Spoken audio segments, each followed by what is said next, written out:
All right, it's your man, Aaron Hassay, and we're going to do a quick review of topics listed here.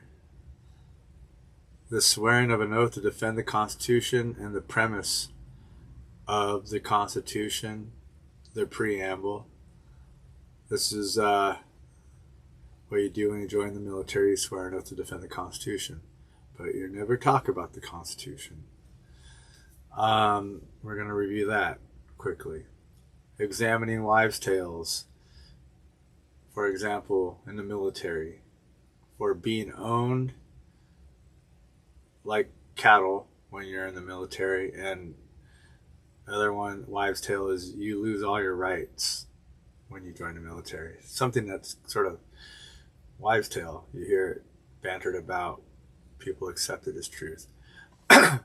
Which is nowhere in the contract signed.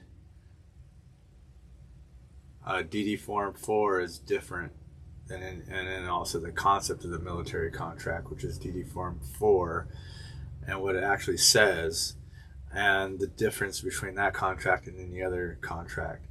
We'll go over that.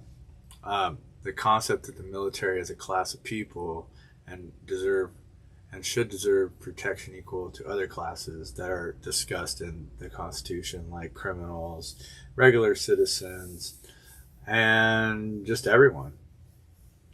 The concept, the 13th Amendment, we'll discuss that, which outlawed slavery and involuntary servitude, but it's not discussed very often. It's not discussed at all what that actually means in the context of involuntary servitude, especially, right? And the other one is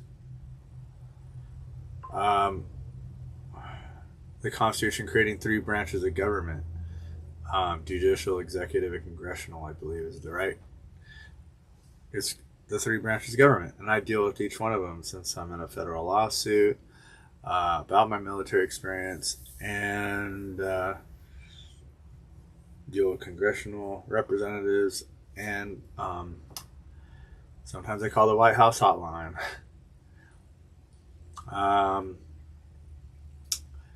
The concept of an adversarial judicial framework that, when used in a military case, really see drastic, terrible things. For example, the Ferris Doctrine. We may see that topic exposed a little, meaning they can throw your case out specifically because you were in the military, so your case will not be heard in federal court.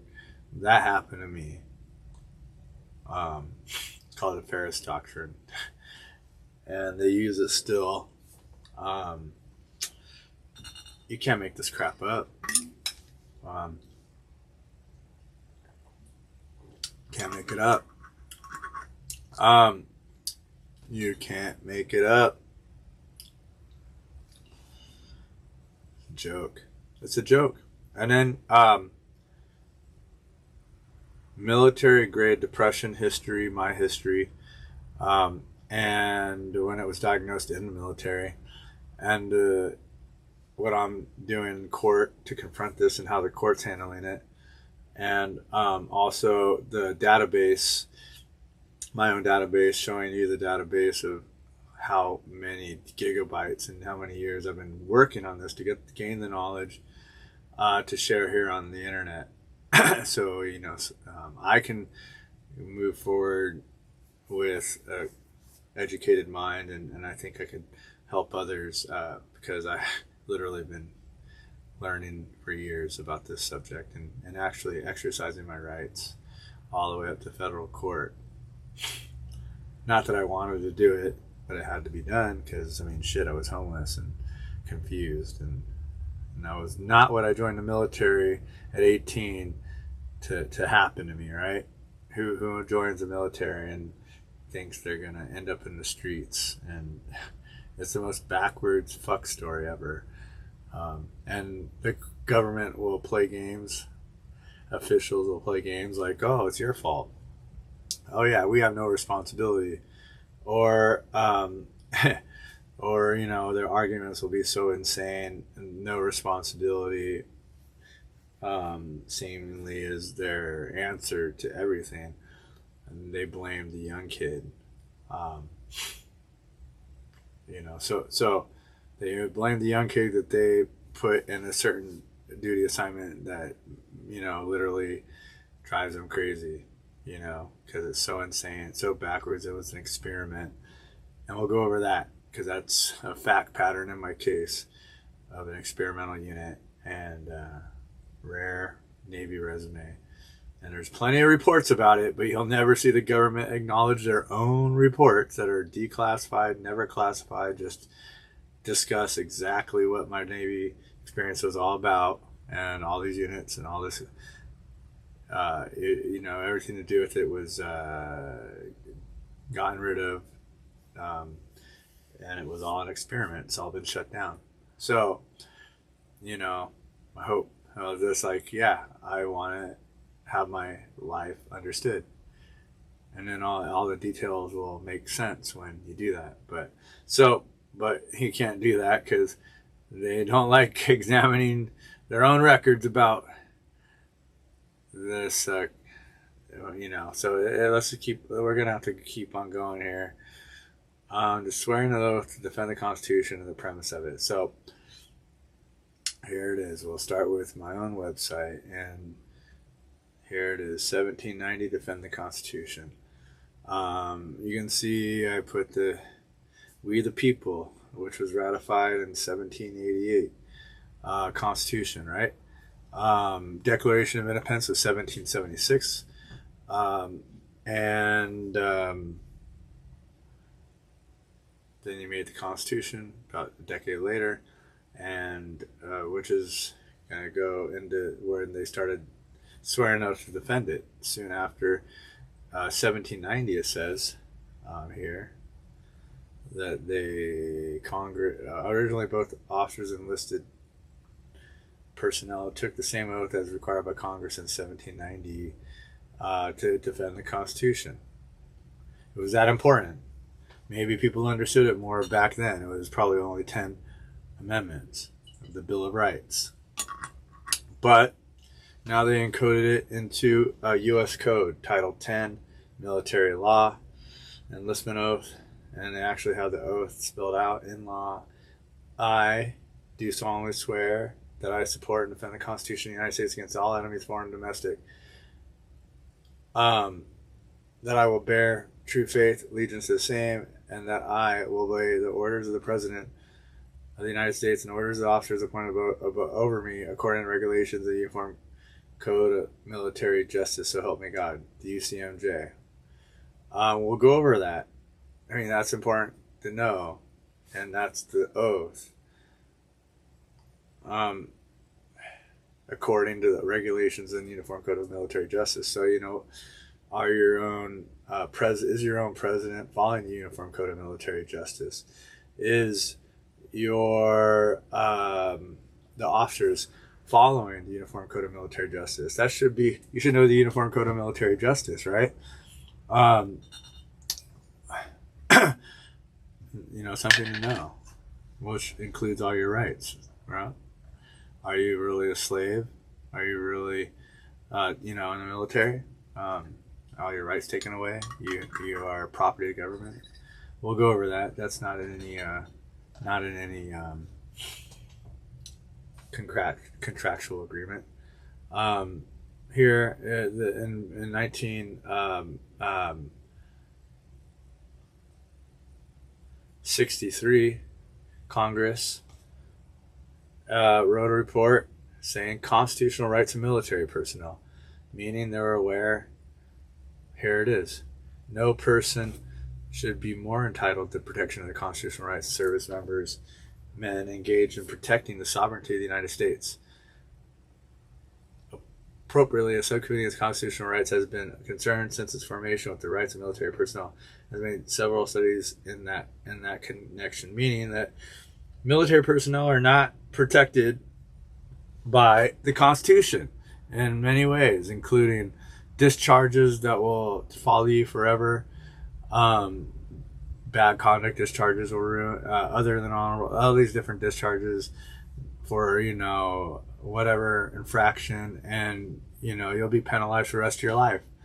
A cruel and unusual punishment could be the right term. And here's the First Amendment. Here's the Fifth Amendment.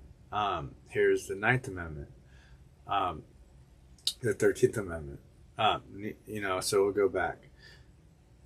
The First Amendment may be altered in the Constitution for military because, I guess you can't say everything you want to say while you're in the military.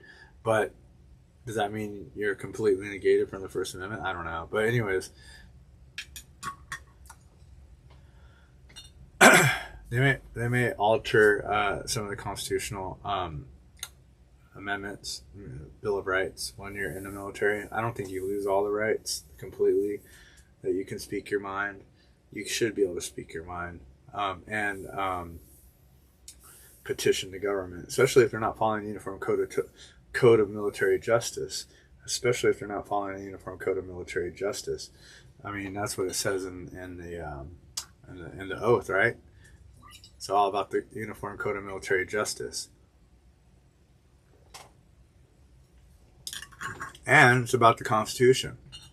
What does the Constitution say? Read the preamble. Good start. The Fifth Amendment.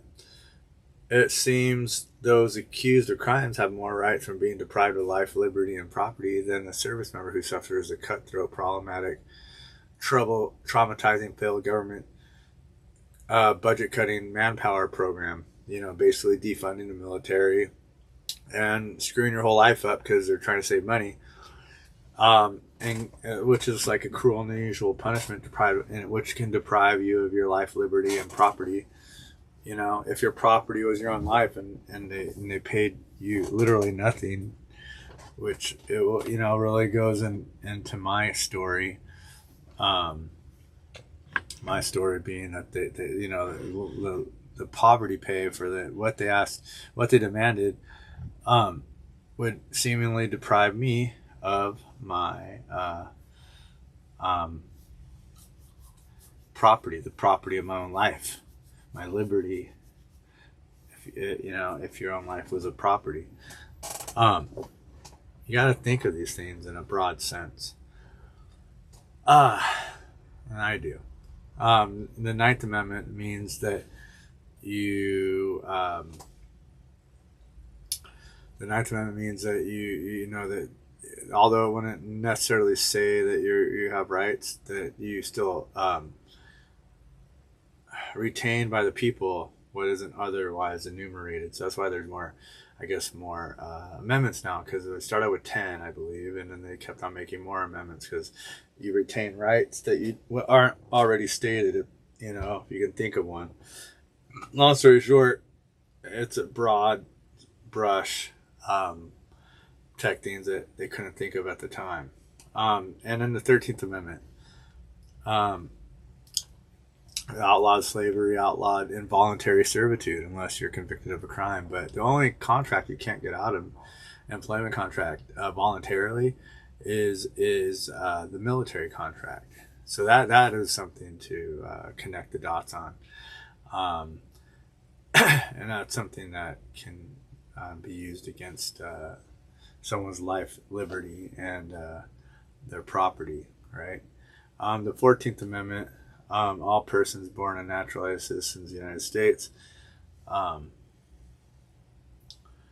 does it say? Again, the state, nor shall any state deprive any person of life, liberty, or property without due process of law, nor deny any person within its jurisdiction equal protection of laws. Again, how can they use the Ferris Doctrine against me, or extend out justice proceedings because I was in the military, because my injuries or medical issues or other issues are stemming directly from the military, but I can't, access the court because of the Ferris Doctrine, or other issues concerning equal protection of laws, such as cruel and unusual punishment, like a discharge that might affect your whole life forever. They haven't figured out. But okay, so we went over here the Constitution, right? We're going to go back to the list. And what was the list? The list says, I think we already covered the wives' tales and you losing all your rights. I think, again, it goes back to the Constitution. There's plenty of rights. And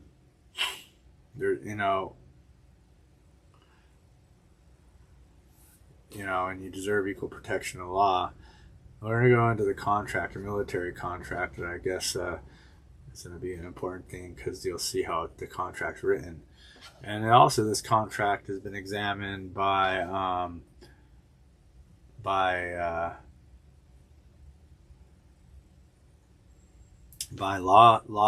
college law groups as a topic of study and examination, because they are aware you can abuse armed forces use and abuse of a contract. The contract can be abused because and people are aware of that. And the Department of Defense Form 4, what does that say? Well, here's DD Form 205, right? Here's DD Form 4, the one that would be signed in 1988. And it says, my enlistment is more than an employment agreement. As a member of the armed forces of the United States, I will. Number 4, required upon order serve in combat or other hazardous situations. Number 5, entitled to receive pay, allowances, other benefits provided by law and regulation. Including medical care, including, basic human rights, including, all your rights, right? So, I mean, that's written into the contract. It doesn't say you're a slave, and it doesn't say you lose all your rights. But also, there's a lot of ways. It doesn't talk about at all. It doesn't allude to that you can't leave the contract voluntarily. But we all know you can't, because you'll be put in the brig, or suffer a life-altering consequence, which something to the fact that the discharge paperwork, the bad paper conduct paperwork, or other paperwork that will affect you for the rest of your life. Here's another college, I guess, law study about the legal implications of unauthorized promises and other military recruiter misconduct. Another public interest law journal. You can see the ways that the system would use the contract and it was abused. Another study is the Army Working Men Military Labor and the Construction of American Empire from 1865 to 1915. A boy gets in trouble, service members, civil rights and veteran law exceptionalism. Again, something to do with the military contract. This we know now. We covered over the military contract. The 13th Amendment we already went over. Creating 3 branches of government. I think we already understand what that is. The concept of adversarial judicial framework that you would, when used in a military case, really see drastic, terrible things. I mean, okay, so we'll have to go over that when we flow through this. The arguments that the government makes. That's an adversarial entity, meaning they're adversarial against you. They're the same federal government that you're trying to get benefits from, but they have a Department of Justice that will just say they have no premise to help you. There's no premise they work on. It's like, oh yeah, he was in the military, we must help him, or for his injuries or anything like that. No, they're gonna use insane arguments to deny you, delay you, fight you over everything, including a toothbrush. Metaphorically, like they just don't have a premise that they work on. They're adversarial, and they will fight you and then deny you and delay you on life altering, life changing, life saving benefits. And they can't relate because they never went through it. They're just lawyers that are working with adversarial, like how they were trained or the system is in an adversarial way. Again, goes against the premise of what we're taught is like how to respect, or honor or be responsible for, someone's injuries, especially connected to a military assignment. I think you get the picture there. Something's wrong here, right? Obviously. So we'll go over how I even got to this point. Military grade depression, and that's in a database I've collected to get all this information, create this website over a course of 10 years. This process has been going on for me to finally tell a story, and I'm in federal court about it. So let's go, and you can watch the government act in real time in an adversarial way, to fight you, use insane arguments. Play 3-card Monty, blame the army, blame anything that will never accept, so you'll never get help. And let's go into 1999. This is when this all first started happening. 1999, I'm diagnosed with a history of depression and bipolar disorder. Says someone in here, bipolar disorder, major depression, life stress, relationship breakup. My fiance of 4 years. I was sad, and I couldn't sleep anymore. Look, this is insanity. This is all connected directly to the ship that I had already served on from 94 to 99. And I was finally diagnosed with major depression. These guys and bipolar, but they won't even talk about the ship, which is insanity. Like, this is our doctors. Like, oh, you weren't on a ship that's destroying your life, huh? There's no idea they might document that or even consider, investigating that. No, they just put, like, your symptoms, and then now the VA's like, oh, it was your fiance that caused all your problems. Look, man, if you want to create a more diabolical, insane, some crazy dystopian world where that was even possible, here it is. And that's your government exercising, the right to be a government with any idea that they have any desire, need, or responsibility to act in a responsible way, with any premise that military service veterans deserve help. Let's go into the history of military disability for my job. They've known about pension and compensation to veterans since the very beginning, and this goes back to 1798 when seamen, it would be called at this point, the Act of the Relief for the Relief of Sick and Disabled Seamen. John Adams, the 5th president, I believe, 1799. This is in the 5th Congress. I'm sorry, the 5th Congress, I believe. And they took money out, 28 cents a month, deducted from the monthly wage of each merchant seaman.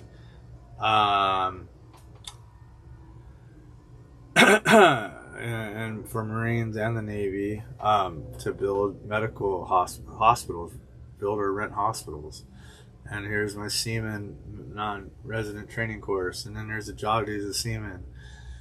And then here's some more documents about, my ship and being a seaman. It says it right there in those records.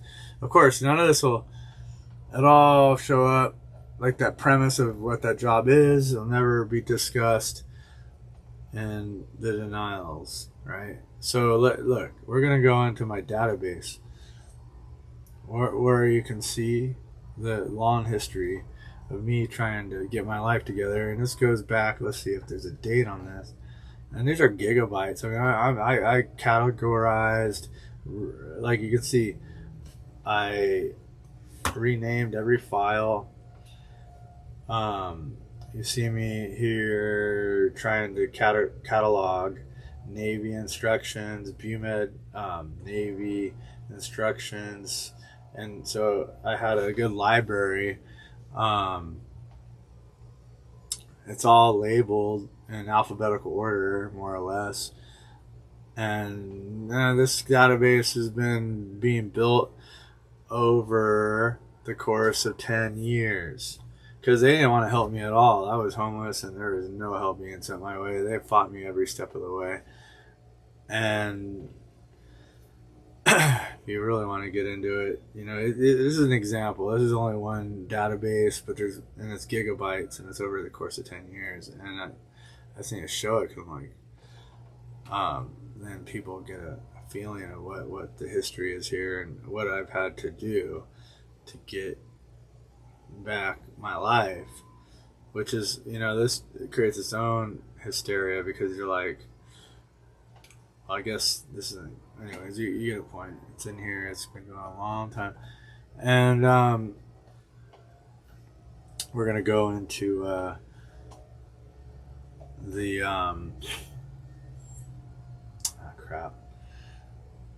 insanity of my current lawsuit, which is right here.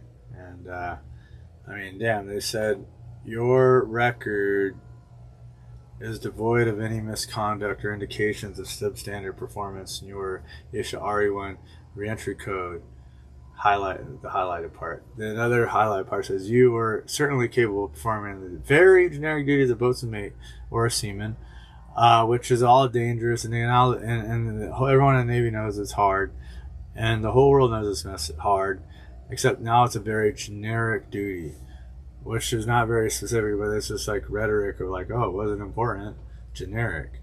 These guys, they never did it, and then they're like throwing me under the bus about, and they even bring up your job in a disparaging way. No wonder you're not getting any help. Again, you'll go in here, you'll see they blame the Army. I tried to transfer the Army, medically disqualified. There's so much crap in here. This is where you see the adversarial part. And if you want to go slow through here, this is the Board of Corrections, second denial, I believe. And it's so insane, dude. It was all an experimental unit. Experimental command, meaning they were undermanning ships to save money. They gave up on the idea.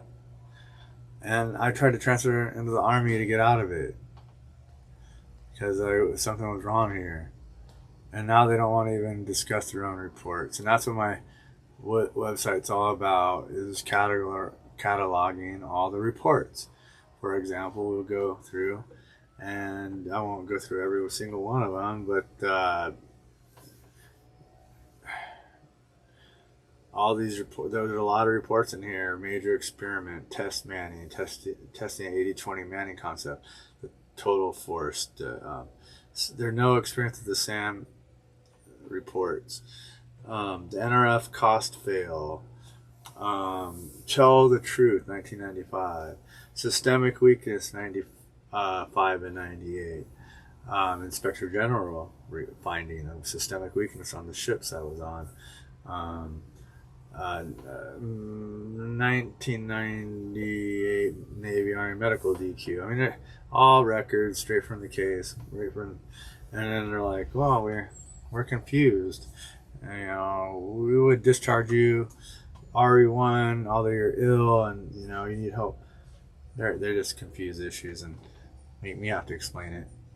RE1 is misleading, was not correct discharge. I could not re-enlist if they looked at the medical records, as they're all. There's no way I could re-enlist. There's no way I could re-enlist, and they know that, but they want to lie and hold on to that crap. So, I have to make these reports and websites because it's insanity, dude. They don't want to have any standard to go by. They operate with something called adversarial reviews. they have no standard to apply. They have no ethics to follow. And they can throw you under the bus and delay and deny and distract everything that is common sense. Your job was dangerous. You were an experimental unit. You needed help. Sorry we screwed up. And there's no way this should ever happen. And this is not normal. And here's your help. Here's your relief. Thank you for your service and work with us because we would like to get your feedback and how the system could improve. No, they don't want to do any of that. Like, no problem here. Let's continue doing the same thing. That's not right. So I made these comments. All right, bye.